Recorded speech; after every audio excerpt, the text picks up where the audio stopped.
प्रयास करेंगे, प्रयत्न करेंगे कि उनको, उन 750 किसानों में जो हरियाणा के किसान है, उनको शहीदों का दर्जा देंगे हम उसको, और साथ में उनके बच्चों को नौकरी देंगे। इस बात का संकल्प करते हैं। उस बात से इन्हीं शब्दों के साथ बाकी बहुत सारे पॉइंट आपके हैं। 2 लाख नौकरी है, बुढ़ापा पेंशन 6,000, माँ को 6,000, पिता को सिर्फ एक फार्म भरना होगा, परिवार की इनकम काउंट नहीं होगी किसी हालत में, और एमएसपी की कानूनी गारंटी देंगे, और क्रीमी लेयर में 10 लाख की क्रीमी लेयर बनाएंगे, उसमें घर की प्रॉपर्टी का जिक्र नहीं हुआ। इन्हीं शब्दों के साथ आपसे दोबारा आग्रह करता हूँ, चुनाव 5 तारीख को बेल कर दो और कांग्रेस की सरकार लाओ, और रोहतक को एक बहुत बड़ा विकासशील और बहुत बढ़िया शहर बनाए। इन्हीं शब्दों के साथ बहुत बहुत धन्यवाद। अब मैं थोड़ी क्षमा चाहता हूँ कि सुबह से मेरे पास एक अनुरोध आ रहा है कि 1 मिनट के लिए सुभाष दहिया है, प्रिंसिपल सीआर पॉलिटेक्निक के रिटायर्ड, वो 1 मिनट के लिए बोलना चाहते हैं। अगर आप अनुमति दें तो सिर्फ 1 मिनट के लिए। चलो ठीक है जी, मैं अनुरोध करूंगा आज की हमारी मुख्य अतिथि हमारी माता समान श्रीमती आशा हुड्डा जी से कि वो आए और अपनी बात रखें।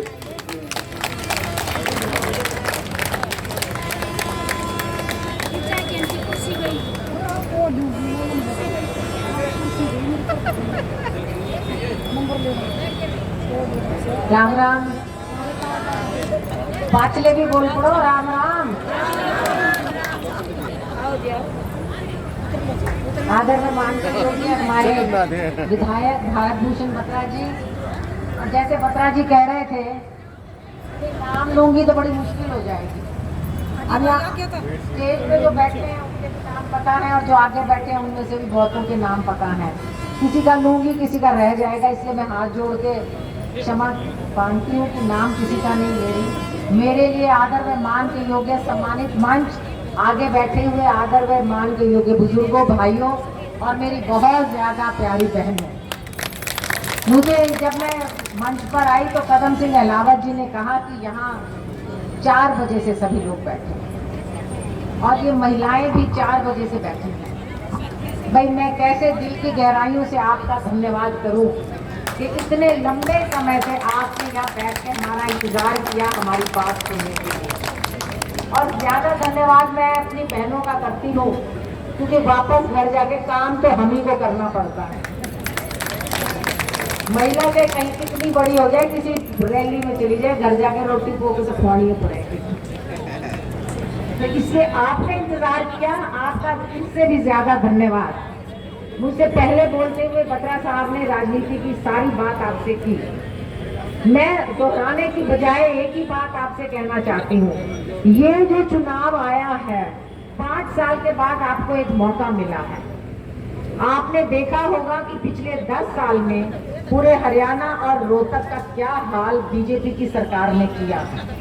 मैं उसकी एक एक बात की डिटेल में नहीं जाना चाहती, लेकिन जो मुद्दा मुझे सबसे ज्यादा परेशान करता है वो है हमारे प्रांत के युवाओं की बेरोजगारी का मुद्दा।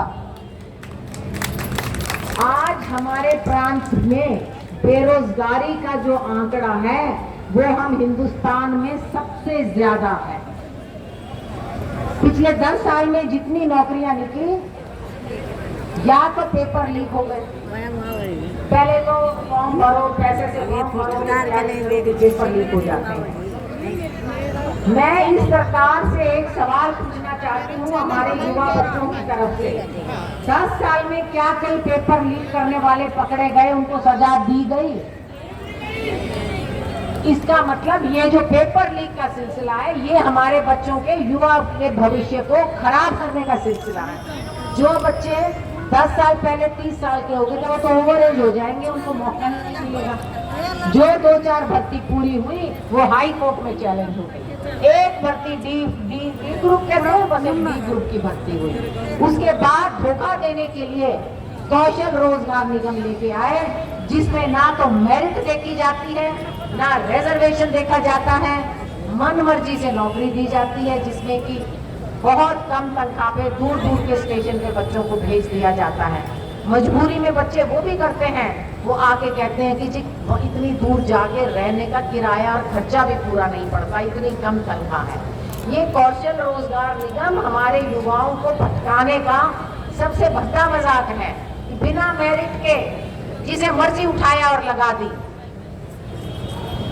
यहाँ के नौकरी देने के जो सबसे बड़े जो HSC के चेयरमैन हैं, उनके दफ्तर में करोड़ों रुपए पकड़े गए। क्या सरकार ने उन्हें सजा दी? केस तक नहीं चलाया, केस तक नहीं चलाया। इसका मतलब ये है कि ये भ्रष्टाचार में डूबी हुई सरकार है और इस भ्रष्टाचार के सबसे ज्यादा खामियाजा हमारी युवा पीढ़ी को मिल रही है। ये तो छोटी बातें हैं, सड़क नहीं है, पीने का पानी नहीं है, सीवरेज बंद है, पानी खड़ा हो गया। लेकिन सबसे जो दुख की बात है, हमारे युवा का भविष्य जो है धीरे धीरे खराब हो रहा है। युवाओं के भविष्य के लिए दूसरी बात जो सबसे है, जो नशाखोरी इतनी आराम से आज नशा बाजारों में मिल रहा है, हमारे बच्चे धीरे धीरे नशे की तरफ जा रहे हैं। ये मैं आपसे वायदा करती हूँ कि अगर कांग्रेस की सरकार आई, हम नशे पे प्रतिबंध लगाएंगे, कोशिश करेंगे नशा नहीं अवेलेबल हो। इन बहनों से पूछ के देखो जिसका बच्चा नशे का शिकार हो जाता है, उसकी कैसे जिंदगी बर्बाद हो जाती है। बच्चों को समय के ऊपर नौकरी मिलेंगी और रोजगार। हमारा अपनी युवा पीढ़ी से वायदा है। युवा पीढ़ी को न्याय दिलाने के लिए ये न्याय युद्ध है और आप हमारे कंधे के साथ कंधा मिलाकर इस न्याय युद्ध में कांग्रेस का साथ, कांग्रेस को जिताइए, बीजेपी की सरकार को उखाड़ फेंकिए जिसने हरियाणा का भविष्य बर्बाद कर दिया। दूसरी जो सबसे महत्वपूर्ण बात है, बीजेपी ने पिछले 10 साल में हमारे भाईचारे को तोड़ने का काम किया। मुझे याद है कि हमारे गांव में किसी भी बिरादरी के बुजुर्ग होते थे, हम काका ताऊ कह के बोला करते थे, याद होगा बुजुर्गों को। आज एक जाति को दूसरी जाति के खिलाफ भड़काया जाता है, दूसरे को मान सम्मान नहीं देने दिया जाता।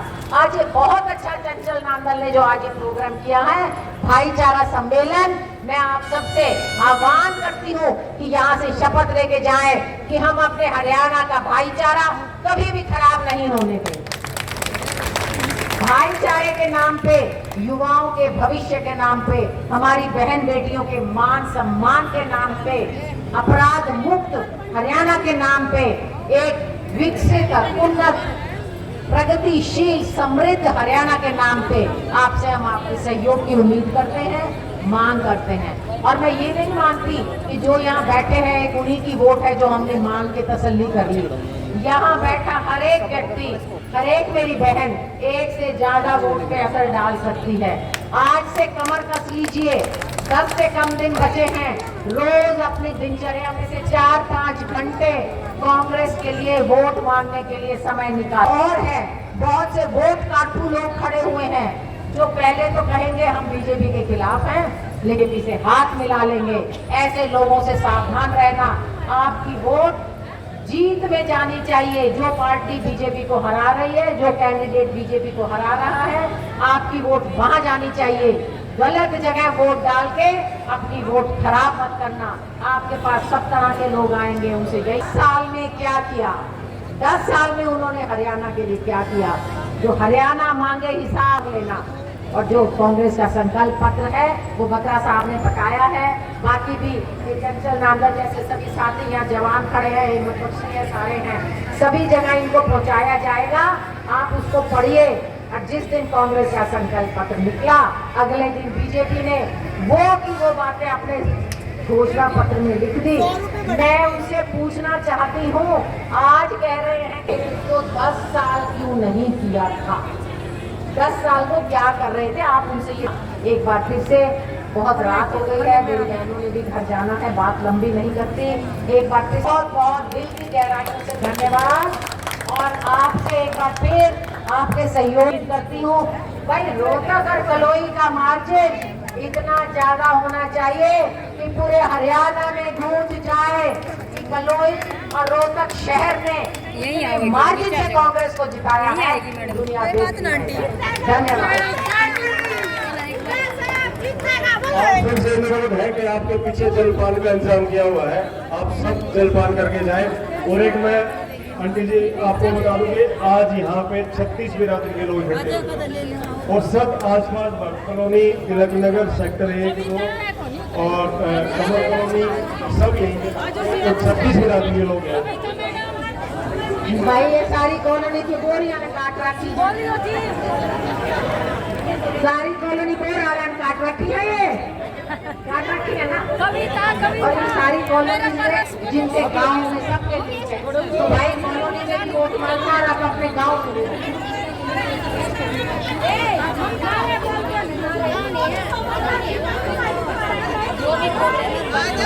आप सबसे अनुरोध है कि शांति बनाए रखें, पिछले सरकार का इंतजाम करने की जरूरत है।